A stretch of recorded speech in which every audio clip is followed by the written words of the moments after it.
Hello, this is NK Mishra and you are watching NK Mishra classes. इस video में आप सीखेंगे बेसिक इंग्लिश। और बेसिक इंग्लिश में आपको ये जानना है कि हिंदी में एक वर्ड है चाहिए, लेकिन इंग्लिश में इसके लिए बहुत सारे स्ट्रक्चर्स आते हैं। और आज मैं इस वीडियो में टोटल 8 स्ट्रक्चर्स बताने जा रहा हूँ जो सिर्फ चाहिए को ही एक्सप्रेस करता है। क्योंकि आपने तो बोल दिया कि मुझे एक कलम चाहिए और तुम्हें ईमानदारी होनी चाहिए, लेकिन इंग्लिश बोलने के लिए या फिर लिखने के लिए इसके तह तक जाना ज़रूरी होता है ताकि आप करेक्ट इंग्लिश लिख सकें या फिर बोल सकें। तो ज़रूरी है कि आप इस वीडियो को देखिए और एक एक पॉइंट को समझने का प्रयास कीजिए। तो सबसे पहले हम इन टोटल स्ट्रक्चर्स को समझाने का प्रयास करते हैं और इन सभी पर सेंटेंस के जरिए बिल्कुल प्रैक्टिस करके समझा देंगे। और इस वीडियो के अंत में हम आपसे क्वेश्चन भी करेंगे। तो एक एक करके समझने का प्रयास कीजिए। शूड का प्रयोग कब करेंगे? देखिए, अभी हम इसका अगर सिचुएशन भी बदला देंगे, लेकिन उसके बाद भी सेंटेंस देखने के बाद आप डाउट में पड़ जाएंगे। आपको डाउट होगा कि आखिर यहाँ पर शुड होगा या फिर ऑट टू होगा या फिर क्या होगा। लेकिन आप बेसिक कंसेप्ट को समझिए। शुड का प्रयोग कब करेंगे? जब भी किसी को सजेशन देना हो, जब भी किसी को सलाह देना हो तो आप शुड का प्रयोग करेंगे। लेकिन जान लीजिए ये उतना ईजी भी नहीं है। यहाँ पर जो सेंटेंस लिखा हुआ है इसमें शुड भी है और ऑट टू भी है, तो देख लीजिए। तो इसलिए आप इसको समझिए। तो शुड का प्रयोग हम सजेशन देने के लिए, सलाह देने के लिए करेंगे। जब भी किसी को सलाह देना हो तो आप शुड का प्रयोग करेंगे। और टू का प्रयोग भी सलाह देने के लिए, मतलब एडवाइस देने के लिए भी किया जाता है, लेकिन इसमें एक हिडन है। हिडन मैटर ये है, हिडन एक मैसेज है कि इससे मॉरल ड्यूटीज़ का बोध होता है। मतलब नैतिक कर्तव्य को एक्सप्रेस करने के लिए आप और टू का प्रयोग करेंगे। लेकिन इस सेंटेंस को देखने के बाद फिर आप डाउट में पड़ जाएंगे कि और टू होगा या फिर शुड होगा, तो पूरे क्लियर कर लेना होगा। उसके बाद क्या है, मस्ट का मतलब भी होता है चाहिए, लेकिन यहाँ पर ज़रूर वाली बात होती है, एक नेसेसिटी वाली बात होगी, ऑब्लिगेशन होगा, बाध्यता होगा। ये एक्सप्रेस करना है चाहिए के साथ साथ में, जैसे ज़रूर चाहिए, अवश्य चाहिए। और नीड का मतलब भी चाहिए होता है, लेकिन ये ज़रूरत के सेंस में होगा, रिक्वायरमेंट के लिए होगा। लेकिन सेंटेंस देखने पर डिसाइड करना मुश्किल होगा, इसलिए ज़रूर देखिए।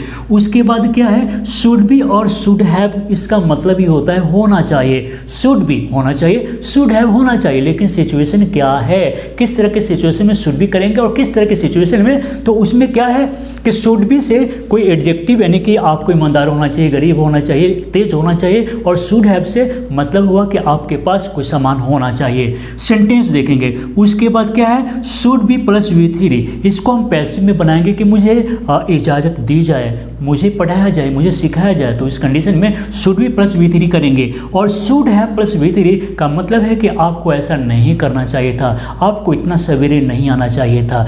तो उस कंडीशन में कोई काम करना चाहिए था, कोई काम नहीं करना चाहिए था, उस कंडीशन में आप should have plus we three का प्रयोग करेंगे। तो चलिए एक एक करके सेंटेंस के जरिए आज पूरा कमांड ही कर लेते हैं। तो चलिए शुरू करते हैं। तो यहाँ पर सबसे पहला सेंटेंस है, तुम्हें टाल मटोल की नीति से बचना चाहिए। तुम्हें टाल मटोल की नीति से बचना चाहिए। इसका मतलब ये हुआ कि कुछ लोग ऐसे होते हैं कि हमेशा किसी काम को टालते रहते हैं कि कल करेंगे, परसों करेंगे, तो उन्हें बचना चाहिए। इसका मतलब है कि इसमें हम किसी को सजेस्ट कर रहे हैं। तो कैसे होगा देखते हैं। तो आप क्या करेंगे, इसमें क्या करना है कि इन दोनों जो दो प्रकार का जो यूज़ करना है स्ट्रक्चर है, उसमें सब्जेक्ट के साथ में शुड का प्रयोग करेंगे या फिर ऑट टू का प्रयोग करेंगे, ऑट टू। और उसके बाद में V1 होगा, उसके बाद में ऑब्जेक्ट होगा। और यहाँ पर शुड के बाद में बेयर इन्फिनिटिव होता है। शुड के साथ हम टू का प्रयोग नहीं करेंगे और टू का प्रयोग जब भी करेंगे तो टू का प्रयोग होगा। तो हम देखेंगे, तुम्हें टाल मटोल की नीति से बचना चाहिए। तो हम क्या करेंगे, यू और शुड का प्रयोग करेंगे। तो you should avoid,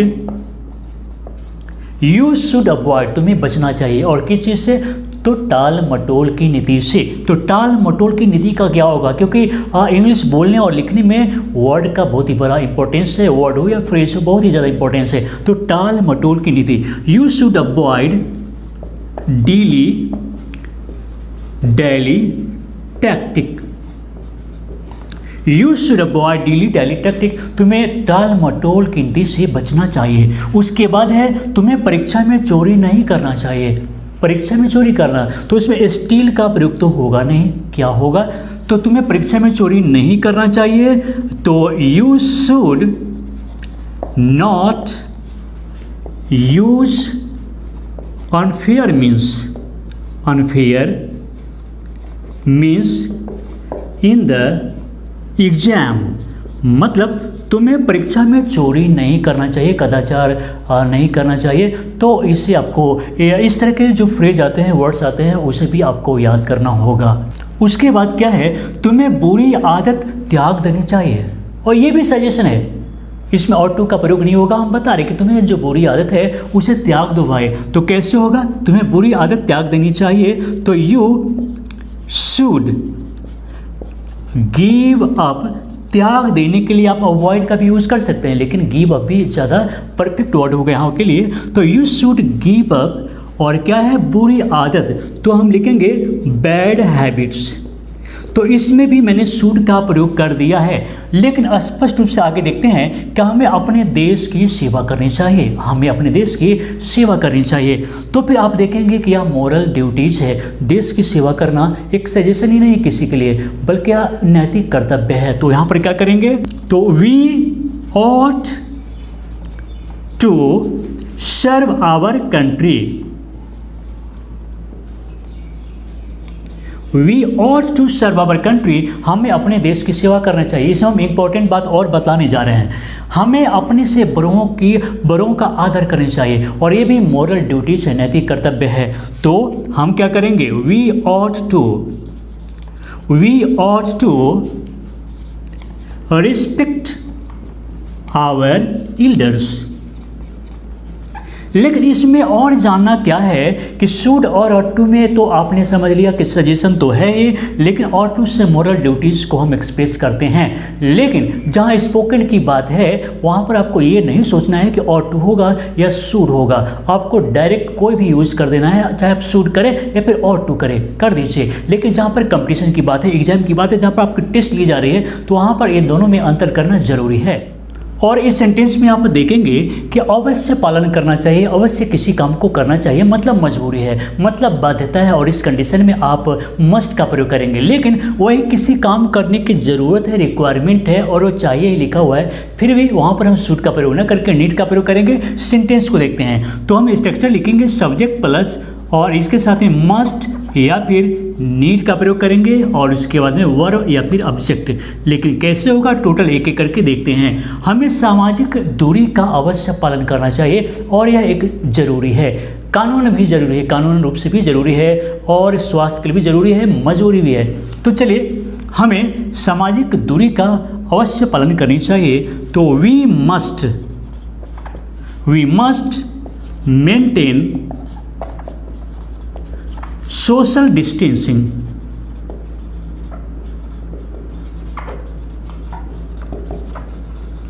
we must maintain social distancing, और हमें सामाजिक दूरी का अवश्य पालन करनी चाहिए। हमें बुरी संगति से अवश्य दूर रहना चाहिए। इसमें भी एक स्ट्रॉन्ग मैसेज है, स्ट्रॉन्ग सजेशन है। तो हम क्या करेंगे, हमें तो वी मस्ट अवॉइड, और बुरी संगति का क्या होगा, बुरी संगति को क्या बोलेंगे, तो इसके लिए आप बोलेंगे बैड कंपनी। तो we must avoid bad company, we must avoid bad company, हमें बुरी संगति से अवश्य दूर रहनी चाहिए। नेक्स्ट है, तुम्हें गरीबों की अवश्य मदद करनी चाहिए। तो फिर क्या करेंगे, हम लिखेंगे यू मस्ट, और हेल्प करना है तो you must help the poor means होता है गरीब लोग, तुम्हें गरीब लोगों को अवश्य मदद करनी चाहिए। उसके बाद है, मुझे किताब खरीदने के लिए पैसा चाहिए, और देखिए यहाँ पर चाहिए लिखा हुआ है, लेकिन शुड का प्रयोग नहीं करेंगे, क्योंकि यहाँ पर रिक्वायरमेंट की बात हो रही है, न कि सजेशन का। तो हम क्या करेंगे, मुझे किताब खरीदने के लिए पैसा चाहिए, तो हम क्या करेंगे, आई नीड का प्रयोग करेंगे। आई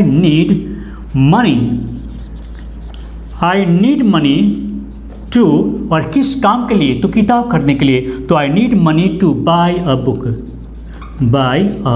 बुक, मुझे किताब खरीदने के लिए पैसे चाहिए। उसके बाद है, उसे रहने के लिए एक घर चाहिए, और यहाँ पर भी रिक्वायरमेंट है, यहाँ पर भी ज़रूरत है किसी को, तो शुड का प्रयोग न करके नीड का प्रयोग करेंगे। तो ही नीड अ हाउस, और किस काम के लिए, तो रहने के लिए। तो हम लिखेंगे टू लिव इन, मतलब घर में रहने के लिए एक उसे घर चाहिए, रहने के लिए एक उसे घर चाहिए। और यहाँ पर देखेंगे टोटल 5 सेंटेंस है और रूल होगा 4। यह मतलब यहाँ है ये टोटल होगा, ये टोटल जो देख रहे हैं इन सभी पर आपको सेंटेंस बनाना है, अलग अलग रूल्स है, देख लेते हैं।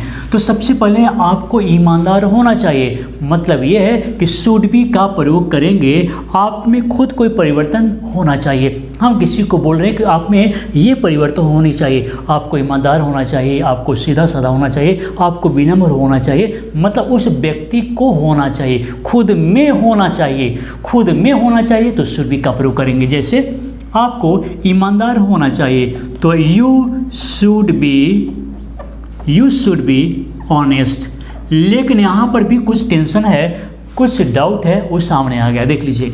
आपको ईमानदारी होनी चाहिए, आपको ईमानदार होना चाहिए और आपको ईमानदारी होनी चाहिए। सोचिए थोड़ा सा क्या है, आपको ईमानदार होना चाहिए और आपको ईमानदारी होनी चाहिए, दोनों में अंतर है। तो आपको ईमानदारी होनी चाहिए तो उस कंडीशन में शुड हैव होगा। क्यों? क्योंकि आपको होना चाहिए, आपके पास होना चाहिए, स्वामित्व का बोध होना चाहिए, मतलब आप उस गुण पर आपका स्वामित्व हो, आपका मालिकाना हक हो, आपका अधिकार हो, तो आपको क्या होना चाहिए? ईमानदारी होना चाहिए। तो उस कंडीशन में क्या करेंगे? You should have honesty, you should have honesty. यही आपको याद रखना पड़ेगा कि आपको ईमानदार होना चाहिए, यू शुड बी ऑनेस्ट, आपको ईमानदारी होनी चाहिए, यू शुड हैव ऑनेस्टी। अंतर क्या है? शुड बी के बाद में यहाँ पर एडजेक्टिव है और शुड हैव के बाद में ऑनेस्टी यहाँ पर नाउन है, नाउन, इतना अंतर है। तो शुड बी के बाद में एडजेक्टिव आएगा और शुड हैव के बाद में नाउन आएगा। उसके बाद है तुम्हें एक कार रखनी चाहिए। अब यहाँ पर भी पोजेशन का बोध होता है, अधिकार का, स्वामित्व का बोध होता है, तो यहाँ पर भी हम हैव का ही प्रयोग करेंगे। तो तुम्हें एक कार रखनी चाहिए तो you should have a car, तुम्हें एक कार होनी चाहिए, कार रखनी चाहिए, मालिकाना हक उस पर होनी चाहिए। अब है बच्चों को पढ़ाया जाए, अब यह पैसिव हो गया, शुड का भी हम पैसिव सेंटेंस बनाते हैं और इसके लिए शुड बी प्लस V3 का प्रयोग करेंगे। तो बच्चों को पढ़ाया जाए तो हम क्या करेंगे? The children should be taught, the children should be taught, बच्चों को पढ़ाया जाए या फिर पढ़ाया जाना चाहिए, दोनों को आपको समझना होगा। पढ़ाया जाए या फिर पढ़ाया जाना चाहिए, उसे भेजा जाए या फिर भेजा जाना चाहिए, आप इसको समझने का प्रयास करेंगे। उसके बाद है तुम्हें बाजार नहीं जाना चाहिए था, मतलब किसी को बोल रहे हैं कि तुमने बाजार चला गया लेकिन जाना नहीं चाहिए था, तुमने ऐसा काम किया लेकिन करना नहीं चाहिए था, तो उसने किसी काम को कर दिया, आप बोल रहे हैं कि तुम्हें नहीं करना चाहिए था। तो शुड हैव प्लस V3 का प्रयोग करेंगे। तुम्हें बाजार नहीं जाना चाहिए था तो यू शुड नॉट हैव, और वर्ब 3 का प्रयोग करेंगे तो you should not have gone to market, you should not have gone to market, तुम्हें बाजार नहीं जाना चाहिए था। तो उम्मीद है कि आपको ये टोटल कंसेप्ट क्लियर हो गया होगा, लेकिन इस पर बहुत सारे सेंटेंस को क्रिएट करेंगे, बनाएंगे, तब जाकर आप भी इस पर मालिकाना अधिकार प्राप्त कर पाएंगे। तो बहुत सारे सेंटेंस को क्रिएट कीजिए, बनाइए, लेकिन सवाल तो पूछना है और देखते हैं कि आपने क्या समझा। तो आज का सवाल है मुझे इजाज़त दी जाए, मुझे इजाज़त दी जाए, मतलब क्या, किसका प्रयोग करेंगे? अगर आपको यह यूज़ करना है तो फिर शुड बी प्लस V3 का प्रयोग करेंगे। तो मुझे इजाज़त दी जाए कैसे बोलेंगे अंग्रेजी में, देखते हैं। तो अभी कमेंट बॉक्स में लिखिए और एक एक करके हम चेक करेंगे, देखेंगे आपका आंसर कितना सही है। तो चलिए दोस्तों, इस वीडियो को देखने के लिए, लाइक करने के लिए और शेयर करने के लिए आप सभी को बहुत बहुत धन्यवाद।